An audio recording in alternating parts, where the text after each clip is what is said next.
Let's welcome Steve and David Wark to Dragon Talk. Yay! Hello, bonjour, hi. Yes, we have a studio audience here. I don't know if we told you that. Oh my goodness. You can hear Yeah. hear Check to the the back. people. They sound like Muppets and they wave their hands a lot. It's great. Yeah. Very Excellent. excited to have you return to Dragon Talk. Oh my goodness, yes, it's been a long time since I've been on the air, or since I've seen you. I think it was a D&DLive The Descent. I think so too. That last we spoke about things and gelatinous cubes and the punching thereof and all that. Yeah, but that was last year, right? Yeah, I was like something like that. Just a couple of months. It's very fresh in my memory. But is that when Warriors of Waterdeep launched? Yeah, the world launch was May 2019. It was so it's hard recently and yet so long ago. Yes, because to me it feels like there hasn't really been a world without Warriors of Waterdeep, but it's only been like a year and a half. It's only been a year and a half. Well, tack on a year for soft launch and tack on a couple of years of pre-prod and stuff like that. I was looking at my Google Calendar and I realized it's been like about 5 years that we first pitched this to maybe that's Wizards. Yeah, way back when I first saw D&D patches and I saw stickers from that era and stuff like that. So it's been it's always been we've always been Warriors of Waterdeep. Yes, I feel like On my team. like that is true. Yeah. Awesome. Yeah. And there's been so many great updates and things happening over the course thing, which we'll totally get to. But, how's your D&D going? Have you been playing here during the quarantine? Yep, we've been playing during quarantine. Thank goodness we have all the electronic tools available and we have all the in-office networking. So we are continuing the Storm King's Thunder campaign, which is about 3 years going strong, which is about twice a month, I think, by the time we get all the lunchtime meetings squared away. And so we're going strong there. So, the book's been out for a while, spoilers. So we've done some stuff and we've traveled to some planes and I feel like we're almost at the end, but I'm not really sure if we're what's left. It's the one book in the free library that I don't read. Right, because you want to I don't want to spoil myself. I would be surprised. I mean, I scoured a little bit. Sarvin was introduced in that book. So I read that paragraph. And then I read all the comic books, and that was the extent of my research for things like that. So nice. we're going strong. We've actually, with team and company turnover, I think 2 of the original characters are left, and everybody else has had happy side quests, but we're still foraging on. So Mercy, the Tiefling Paladin, who is very invested in building codes as a way of guaranteeing justice for people. Building codes? They're like building codes. Okay. Building codes. My girlfriend's a building inspector, and so she has all the lingo. And so I just thought it was funny to start talking about granaries and drainage and, and moving I love tile. it. And that would just if it was broken, it would inspire my righteous wrath, and then we would go, stop those giants from wrecking things. I imagine you would have like a high intimidation too, because when you roll into town, everybody's like, "Oh no, nothing's to code. Nothing to see here. Nope, this edition's always been on as part of the inn. Nope, no, everything's good here." That is an interesting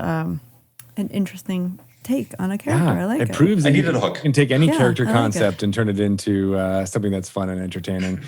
I feel like an artificer might work too for someone who's trying to deal with codes and things like that and how to do correct buildings. Mm-hmm. I like it. So 3 Digging years. some This ditches. campaign's been going for 3 years. 3 years this campaign's been going. You are really getting a lot out of that one book. Oh, absolutely. We're having tons of fun. And then, when the characters leave or die, then we take advantage of all the source books coming up. So we're looking forward to the Tasha's level of characters now. Oh, nice. Yeah, I would imagine seeing that book come out and playing the same character for 3 years, I'd probably be like, There's some fun stuff. it might be time to retire. Yeah, it might be time to be a little more reckless, perhaps. Yes, a little there you more go. heroic on. Time Take to a few take more some risks. chances. Yeah. Yeah. So what kind of characters do you tend to play? What's your type? My aspiration is always to play some version of a showman. Some version of a performer, some version of a conman swindler. Face from the A-Team was my favorite TV character. So I sort of run along with that. But something only really sparks if I get like a cursed item or a magic item that gives me like a really straightforward objective. So, give me a sword of vengeance and then it's so much more fun. Or I get an axe of giant slaying, and I find an excuse to also use it as a sextant or use it as a as an industrial tool, and that's fun. So I don't know why it is that way, but that's how I like to play. I have a player in my campaign who is like, so every weapon he gets, he's like, so does this weapon talk to me? Oh. And I'm like, no, it's not. It's just a +1. It's not a sentient weapon. He's like, oh, okay. That's really cute. I've taken the hint finally and been like, all right, yeah, this thing talks to you, and you're not really happy with what it says. So, maybe. Be careful what you wish for. Exactly. But you're right. Some people just love having those role-playing prompts, from items or patrons or all those types of things. You should make it be a 5-year-old child personality that wants to tell you about what they just saw on YouTube. Hey, Mom! And then they were playing this, and then he said this, and then this guy came on. I had plots of 30-minute sitcoms explained to me, and I'm like, it's not funny when you tell me. Oh, no. It's definitely you had to be there kind of thing. Always. In the middle of school, Quinn is in the middle of school, and he turns around to me and he goes, Mom, Jesse's moving. And I said, what? Who the hell's Jesse? I don't even know this person in your class. He's like, Jesse, my favorite TV show. Like, okay, why are we talking about this? Do your math test. Bye. Right. Yes. And then we can talk about, all the Super Sentai shows that you've been studying when you should have been studying. Right, or the latest episode of Psyche K or whatever the manga is. And what are you watching on that school-issued iPad, by the way? Yeah, exactly. Let me check these things. What's going on? Yeah. Well, that's awesome.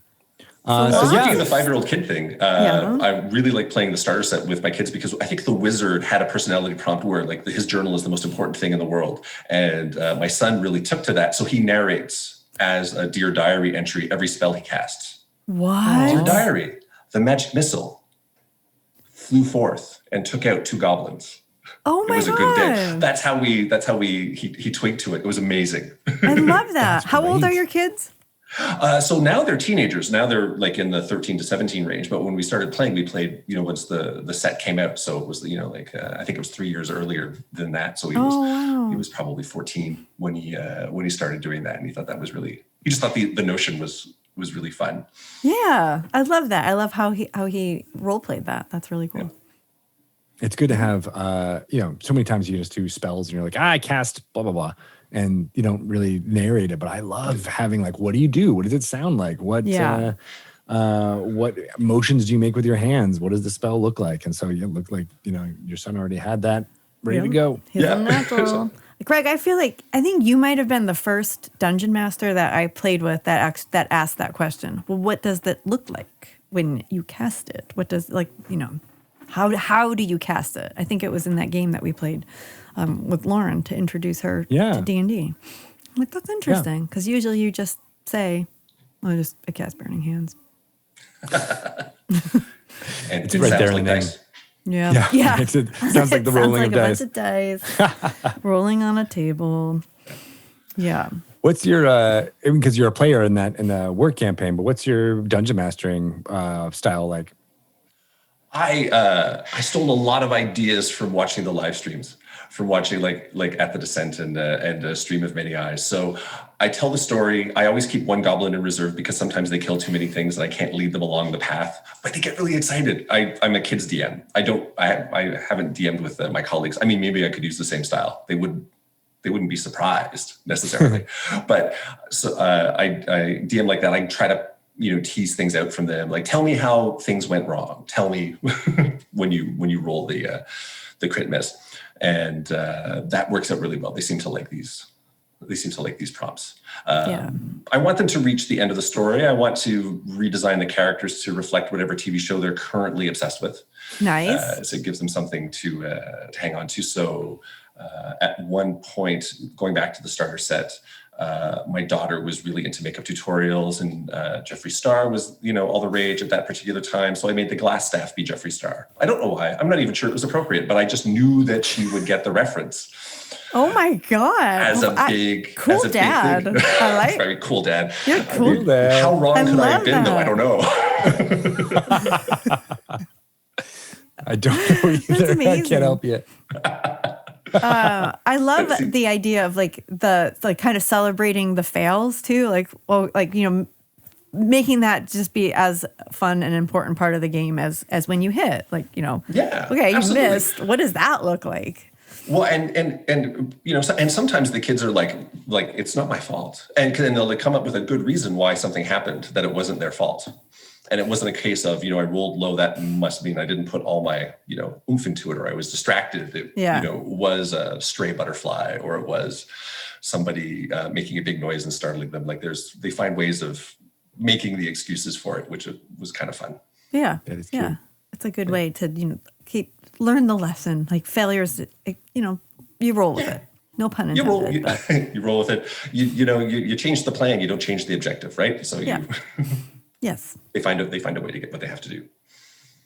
Yeah, I support that. In addition to playing all this Dungeons and Dragons, a big part of what you do is run marketing for Ludia, right?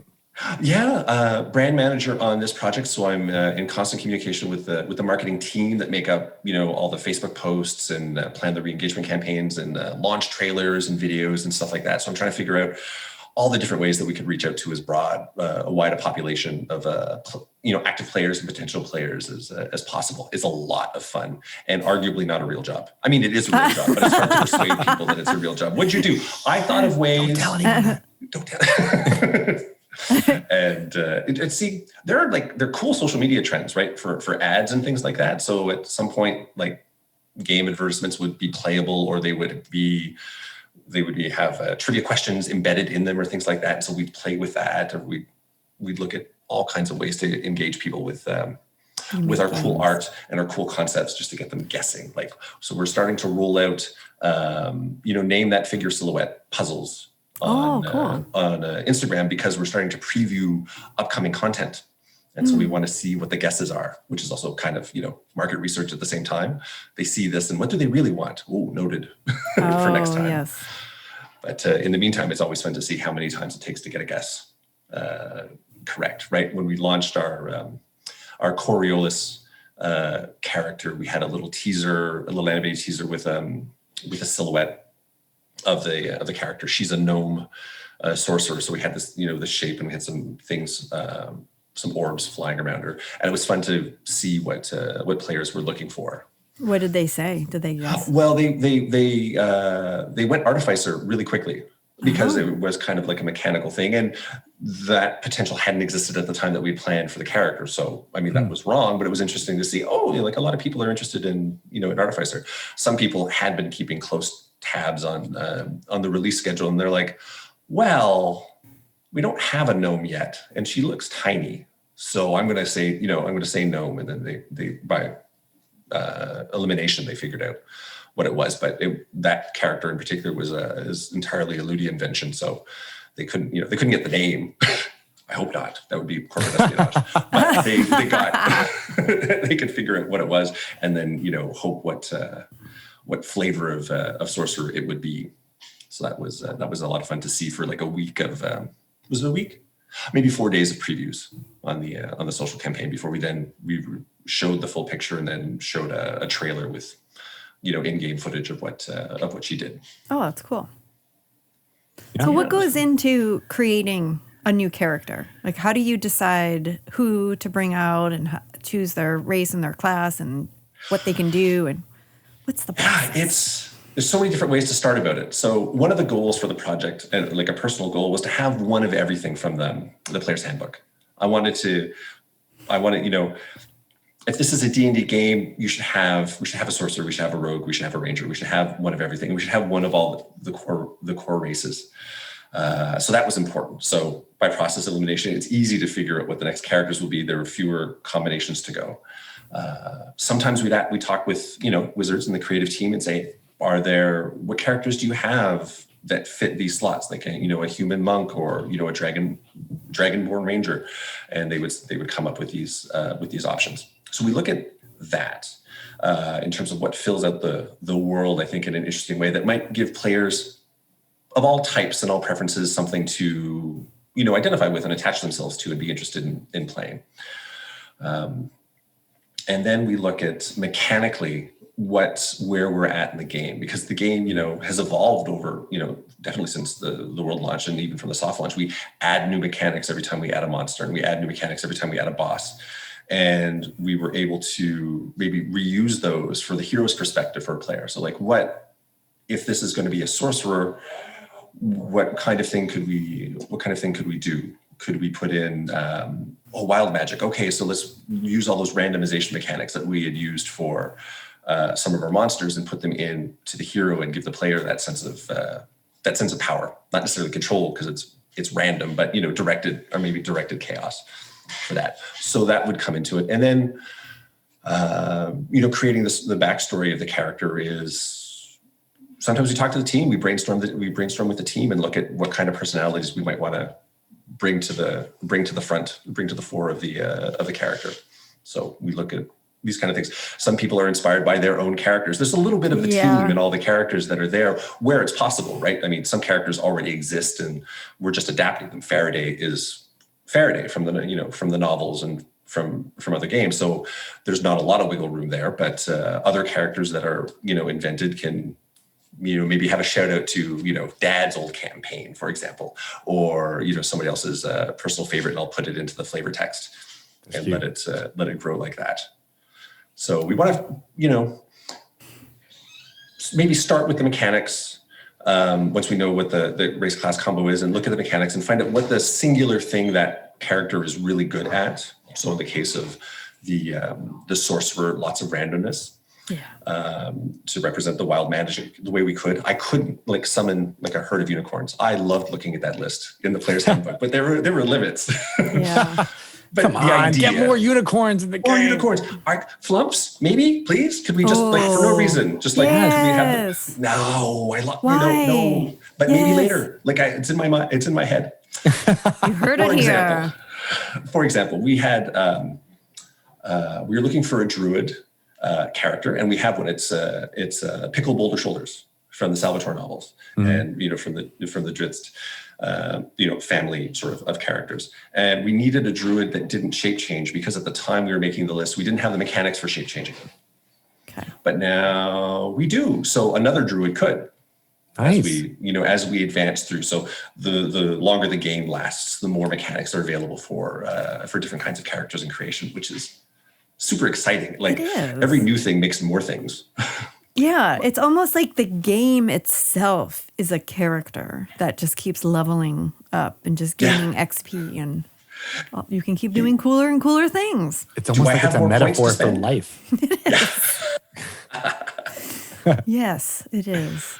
Yeah. Deep. Well, and I love that when you're saying how you come up with new characters, it kind of starts with mechanics or what you can do, and then you build on, the role playing and stuff. And that's kind of similar to this game in general. I mean, there's a lot of role playing and story within it, but it is very, much should appeal to players who love that tactical feel of how do I best these monsters in the most efficient way, move people around, characters around, and assemble the best party to make that happen. So, players out there who love that part of Dungeons & Dragons 5th edition, are they responding positively to playing Warriors of Waterdeep?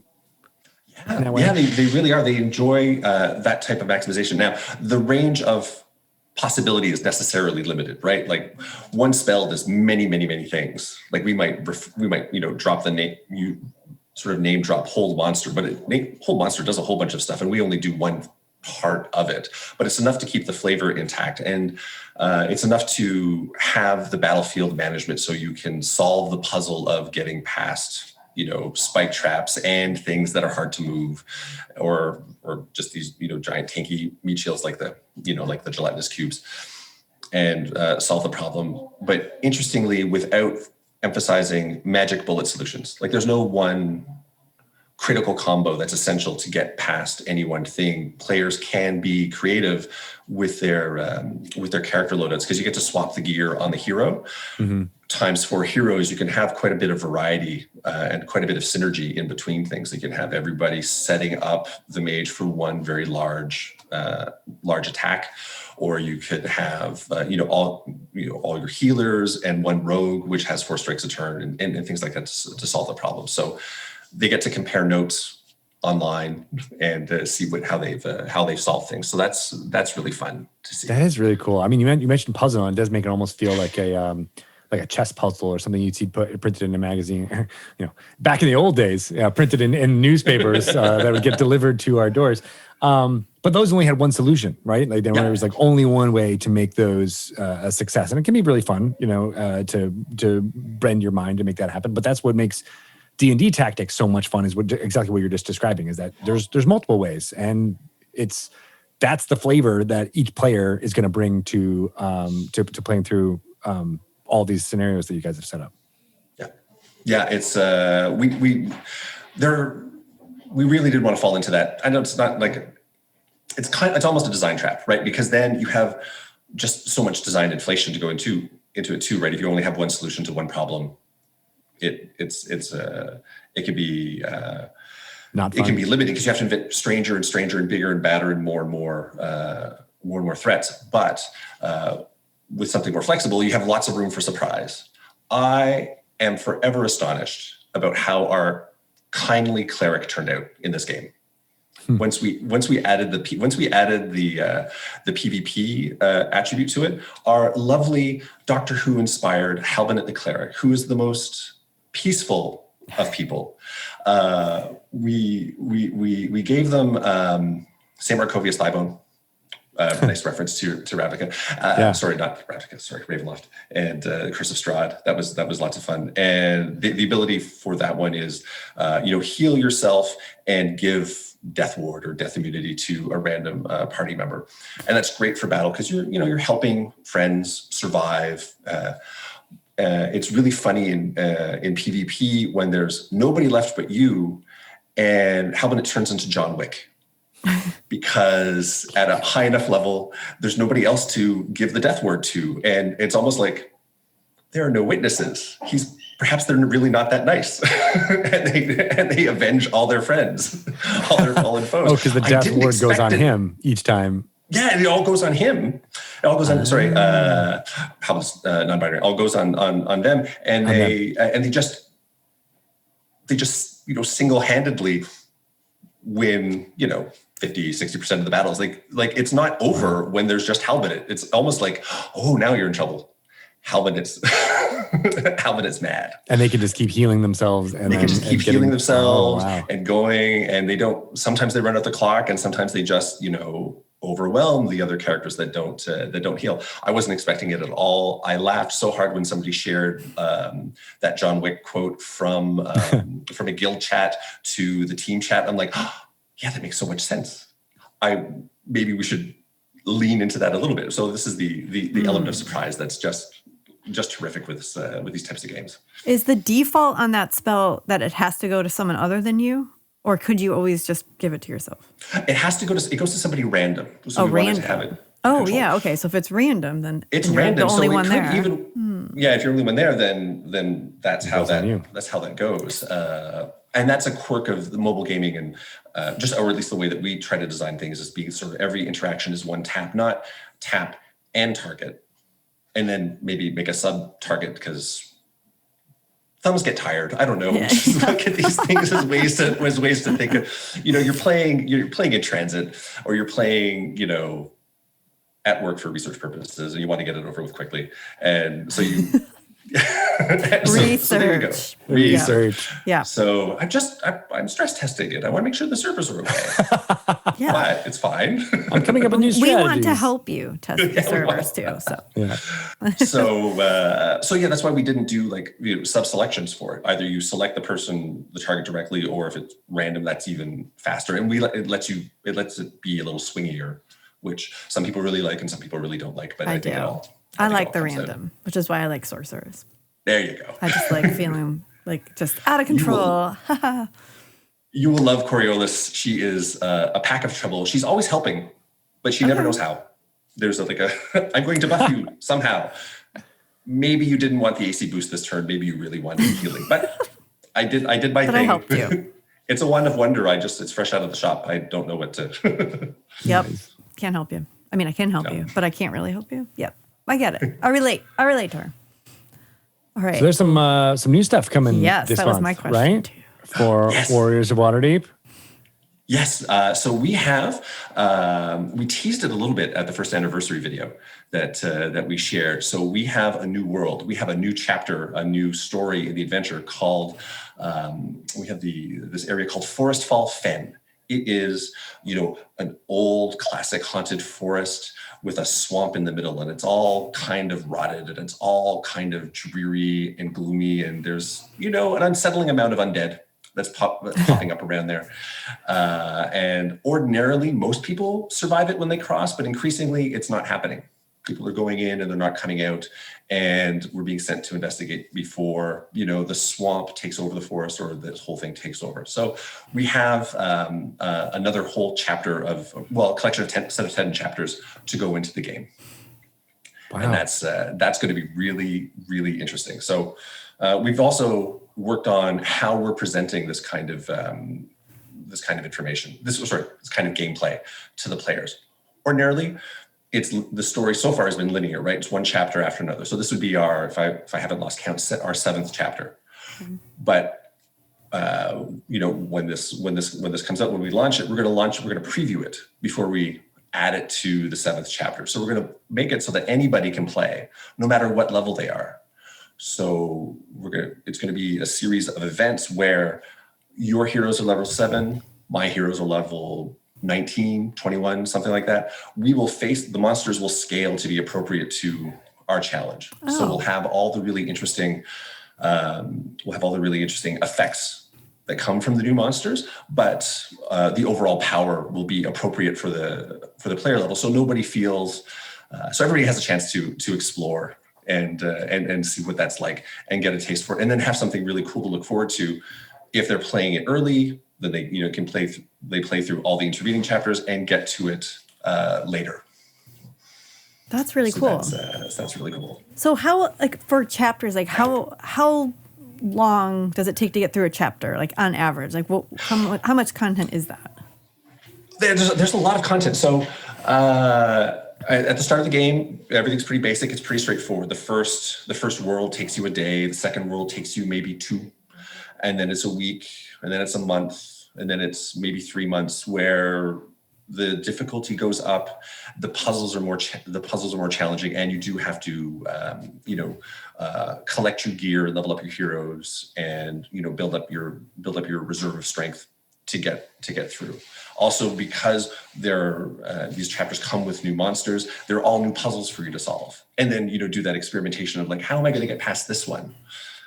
Sometimes we play dirty tricks on you. In the sense of strategy, right? You'll see a whole bunch of monsters that have pushes, for example, as an effect, and then we'll introduce ones that pull you, or monsters that instead of pushing you away, move twice as fast, so they get close to you anyway. So there's lots of ways that we try to keep the players on their toes. So this also contributes to the amount of time and the engagement that you have for these things. So we've got some cool new creatures in the Forestfall Fen, and we've for fun we've redesigned and retooled some earlier creatures that players have seen in earlier chapters, and given them different abilities for them. So you'll re-encounter things and think, oh, I know how to fight this troll, and it's not necessarily true. Oh my goodness. If we've done our job correctly, it won't be necessarily true. You'll have to bring a different strategy to bear on that one. Swampy undead feral troll. I missed the endless adjectives. Those were lots of the template system. That was lots of fun. So there's always something new, and I mean you can look at the tooltips and you can figure it out. And I'm looking forward to seeing the discussions pop up in the guild chat or in the social media pages or forums or whatever, because people don't hide, don't keep their secrets, which is great. There's a great expression of teamwork for these things. The last time we launched you mentioned the guild chats and stuff like that. How do guilds work in Warriors of Waterdeep, and how easy is it for a new player to try to find a community that speaks to them? So guilds are what are they? They're adventuring societies. As soon as you get sort of past the tutorial experience and have a couple of battles when you are at arena level 2, which is something that happens for a new player within the first day, we then open the guild section because you've played enough of the game, and we say, hey, there are guilds. We've improved our search function so you can find guilds that have have players that are roughly your power level, so everybody's roughly the same level. It makes it easier because than being, the new player, the novice trying to get in with really high level, highly engaged guilds. Sometimes that's intimidating, or sometimes they don't let you in. We'd also, let people have like open guilds. So we have quite a few open guilds where it's just like, come on, have fun. I run a guild, and that's the way it is. It's just so long as you're playing, we have fun. The guild itself has a chat function, so you can trade cards with each other. I need just a few more, magic staves for Shavareth so I can level her up.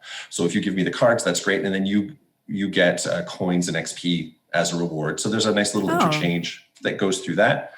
And there are regular weekly challenges for the guilds. We have these things called guild rallies where for 3 days, right now it's all at the start of the week, there's a separate set of encounters, and that the team goes through, fights these monsters spawning from portals, collects prizes for themselves and keys for the monthly guild raid. And the monthly guild raid is the all-for-one mass combat scenario where instead of fighting monsters in portals, you're fighting one of our bosses over and over again. Each time, the boss gets harder and harder and harder, and you are trying to, fill up that prize bar and unlock prizes for everyone. So if you're new, you might not get that far, but you participated. So then the bigger players might unlock more prizes for you, which makes you stronger, which makes you better equipped to go through and unlock more prizes for other people. And it becomes like a nice virtuous cycle. I love that. So that's how that engagement happens. And then, as soon as there's a chat function, people play D&D. There are people playing D&D in the chat, in the guild chat. No way, really? Yeah, there. Not in mine, alas, but again, it was shared in the team. So lots of the developers, the team members have their own guilds and just like talk about all the great stuff. We're never really allowed to say that we work on the game, because then people are like, well, obviously you get everything for free. It scolds you, which is only half true. Like, we can choose not to do it. I don't take the free stuff. I play with the stuff that everybody else has. Nice. I respect that. That means you're legit. I just want to I want to be like everyone else. I'm dying to play Coriolis, but I have to wait for her event. Just like everybody else out there. I was like, over the break, that's when it happens. That's when her week-long recruitment event happens, and I'm like, I'm there. That's awesome. That's my Boxing Day expense. I'm going to spend the time and play through. Oh, true Canadian. Yeah. Yay for Boxing Day. That's great. That's awesome. So yeah, I love that this game, creates these like mini communities of people who are, obviously trading secrets and stuff about Warriors of Waterdeep, but they're also just D&D fans who are congregating, in a new way, right? We've all have tons of communication things. There's Twitter, there's Reddit, there's Discord, blah, blah, blah. But here is Warriors of Waterdeep, and it's got its own, little corner of the internet that has D&D fans talking to each other. That's it has its own little like micro community in it. It's very cool. It's very cool to see. It's fun watching them guess. It's fun watching people have their wish lists. It's fun watching them celebrate, their victories, complain about things when they think it's, gone wrong or whatever. So it's everybody's very engaged and in a constructive way. Like we're all in this adventure together, which is very cool. When are you going to add a dice roller to the guild chat? It's not the primary function, although it is my personal wish list. A dice roller, a little AR camera. Like I have a long list of my poor producer. My poor producer is like, I'd like to open the floor up to suggestions from the team, and I'm like, me. Here we go. Anyone other than Steve? Anyone other than Steve, please. Can we just? It's for the people. It's what the people want. That's what Not I me. say. Yeah. What I was saying. Me, I'm the people. I'm a person. I want these things. It is so much fun. I mean, made a game with a gelatinous cube in it. That's terrific. Made a game with a black dragon in it. Oops. There's a black dragon. It was spoiled already. I didn't really spoil it. Oh no! Do we have to edit? Do we have to edit that out? No. It was in the anniversary video. Oh. Nice. Are there any other fun spoilers that you want to exclusively tell us here? Sure. Let's. So we've talked about characters, right? We talked about what fun it is to make characters, and one of our most popular characters, like in the D&D world that we got to bring into the game was Darlaxle, right? We brought in this icon, the pirate king, the secret king of Luskan. It was so much fun to bring him in and see the players get all excited. So it's time to bring in one of these big name recognition, one of these big characters. And so we have, and this is going to be super fun. I'm really looking forward to it.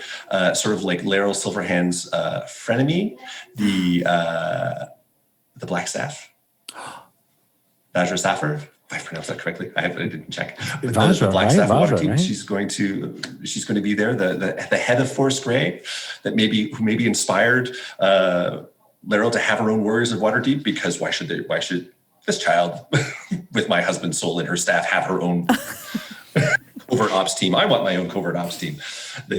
So we're going to introduce the Blackstaff Vajra into the game as the next character. So that is.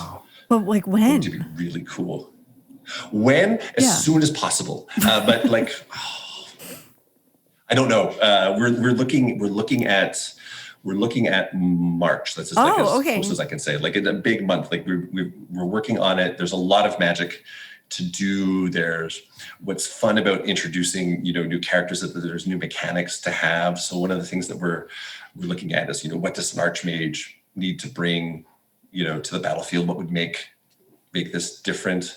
One of the things we're looking at is a lot more teamwork, maybe a little more technical, a little more tactical gameplay from that character, and maybe Bigby's hand.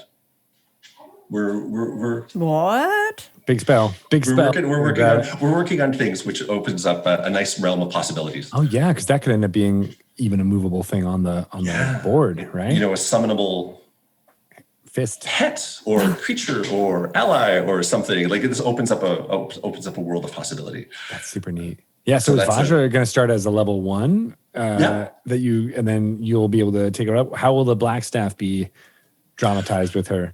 So the Blackstaff will be the legendary weapon. So the way the characters go is they have their common and rare, epic, and legendary suits, and then equipment loadouts, and they all reflect kind of the abilities. So it's really dressed for the occasion as opposed to have the costumes represent a timeline, right? Vajra's still Vajra, whether she's in sort of like a more Force Grey field ops appropriate cloak, or if she's in her full Blackstaff Academy regalia, for example. So, but yeah, she needs to have a Blackstaff, and she will always have a staff, but she might save the Blackstaff for the really big effects, for the really big fights. Oh, that's cool. Costume change. Kind of like the finisher moves. We'll be using it. Yeah, and there's costuming, right? So all the outfits are in 3 pieces, so you can acquire them in different phases and mix and match and stuff like that. Ready to wear. Wear. I call that a capsule wardrobe. It's very important. In adventure. I'm very excited. It's fun to figure out what the story will be for everything. For like what story brings her into this alliance with Laeral and bring her into this team. So it's a fun chance to, in a small way, sort of dip my toes into the politics of Waterdeep and the rivalry and the history between the characters. I mean, it's not necessarily rivalry. Like that's why I said frenemy. I thought that was the best way of putting a hook on it, and we'll see how it all comes. Very exciting. Yeah. The design meetings are great. I bet. I think what might help with your research is if you watch some Real Housewives. Really? It's the ultimate frenemies and lots of rivalries, but I think like interesting dynamics between characters. Yeah, I'm just saying. Oh, you know what? They're I'll do that. always- I'll do that research for you. Yeah, do that research for me, and we'll tweet. I'll follow along, and I'll go, Yeah. So just like hashtag it, hey Steve, or something, and then Okay. I'll read the thread, and I'll be like really avid. Okay. Done. On that show, they're always fighting over who gets the Blackstaff. They're always like, I don't know who's going to get what. Accessories are very important on that show. Absolutely, they're the exclamation points on the fashion statement. I mean, you need them. I swear I'm not lying, but this morning I also was thinking about the housewives and how if I had to choose one and build a D&D character based on that, like who would I choose? These are the thoughts I had while walking the dog this morning. Who would it be? Yeah. Lots of similarities. But anyway, I digress. And the titles are similar, right? There's Warriors of Waterdeep. There's Housewives of Waterdeep. From your lips, let's. they're these connections can be drawn. Should they though? Yeah. I mean, too much power. I don't know. I say we draw them and then we decide. Make the chart. Oh, look, it's all like this. As soon as it goes in the whiteboard, it's going to be As soon as it goes on the whiteboard, amazing. I'll get the yarn and the pins. Oh, yes. And we'll do the Charlie Day. Oh, yes. Wide-eyed, like, we can do I it. love that. But that's exciting. March is a good time. You know, we'll be able to, probably have another storyline to introduce her and get all that going, and that should be super fun. Yeah, we will want to have what's really cool about what I was talking about, this preview scheme and this balanced preview scheme that for Forestfall Fen is it lets us do this for any of the existing old content that we have. So we can actually now start going back to places that you'd already explored and finished, and then let you replay them with new at a new power level. And it's also a good reason to maybe use this as character introductions. Let's maybe make a test run. Let's learn how to play the characters and things like that. So we've got a whole bunch of new possibilities to let people revisit and re-explore the different worlds of the game in a new way. So that's always very exciting. And that's got to be a hard thing to balance, especially for mobile game design, because you've got a very broad spectrum of player time and attention that people play with, right? There's certainly those who play, 8 hours a day or, a large amount of times and have min-maxed to the death and know how to do it. Then there's, players who do once a week or, once every couple of days. And, you got to make sure that you're serving that entire spectrum of players. And so, how do the designers that you've talked to kind of talk to that? What's the language that they use and how do they do it? So we look at the terms of we look at the idea of engagement. We look at the idea of time spent and cadence. We want you to be able to play as many kind of short sessions as you want until you're full. Like we sort of use like a snacking or browsing sort of metaphor. You don't necessarily sit down for 2 hours of playing, but you want to be able to have a complete, challenge, victory, near defeat, ultimate victory kind of experience in maybe, 3 minutes or something like that, just to have like a nice little bundle of play. And then if you enjoy that, you can go further. What's really tricky is for the players that don't play all the time, making sure that the story is developed in a way that you remember where you're at and why you're doing what you're doing. Like what's the... Yes. Where are you here? I mean, recap. Like a recap, or just some built-in reminders of what's happening. Some players only look primarily to story. Other players look at their character sheet as the important story in the game. So it's so this is the story when Halpinit was level 7, and now we're working towards the story when they're level 9, and they're very focused on accumulating the gear and playing and grinding. And it's not quite the same as min-maxing. They just have sort of they like to complete the set. They like to enrich the set and get it up to the top level. So we want to make sure that there's ways for them to play and showcase what they've done, what they've accomplished that way. So that's another important detail. And there's other people that, like I say, like it's any different, but they're players who really enjoy the competition or the collaboration. So they like knowing that there's a scale. There's a reward tree or a success scale, and they can say, this time I pushed it further and I was able to clear, 68 rooms in this endless gauntlet of dungeons. Whereas before I could only do 50. So obviously I found a trick. I found a good strategy, and let me go and talk about it on the forums. Maybe there's something I could do even better to get it through the next time it comes up in the rotation. So we're really looking at like player types and player profiles and figuring out what their definitions of success and fun are, and trying to find game sessions using all the tools that we have, all the points or the Legos in the box, to satisfy those needs and keep them, intrigued and coming back for more, right? Because if it's too easy, that's no fun. If it's too hard, that's no fun. Like just enough so that you feel like you're scratching an itch and solving a puzzle constantly and figuring it out. The funny thing is, it's not that dissimilar from being a dungeon master and realizing that there's different player types and different player levels of engagement for the various parts of the game, versus exploration and role play and, strategy and all those things. And, maybe you don't necessarily cognitively realize as a dungeon master, you're trying to serve all of those different player types, but you are. And it's like what you and the designers for Warriors of Waterdeep are trying to do that same thing. The language is different. The different mobile players are different animals than those are around the D&D table. But it is very, very similar in trying to make sure your entire audience is getting something that they feel like they can engage with and feel successful with playing. Yeah, absolutely. You have to read the table, right? If you're playing in person, you're looking in like whose attention is drifting and how much they're bringing to the game. So it's just like that, but we do it through like at a remove, right? We'll look at metrics, and we'll look at the reports that players give us through their chats and discussions otherwise, and we look at it and we go, oh, hey, this is more so people really like this. People really played this part of it. Let's look at why, and is there something that's specific to this game mode that make it special? Is it something that we can generalize and maybe sprinkle into the other game modes to make other people happy? Like it's constantly fascinating to sort of create the thing and then road test the thing, reverse engineer what happened.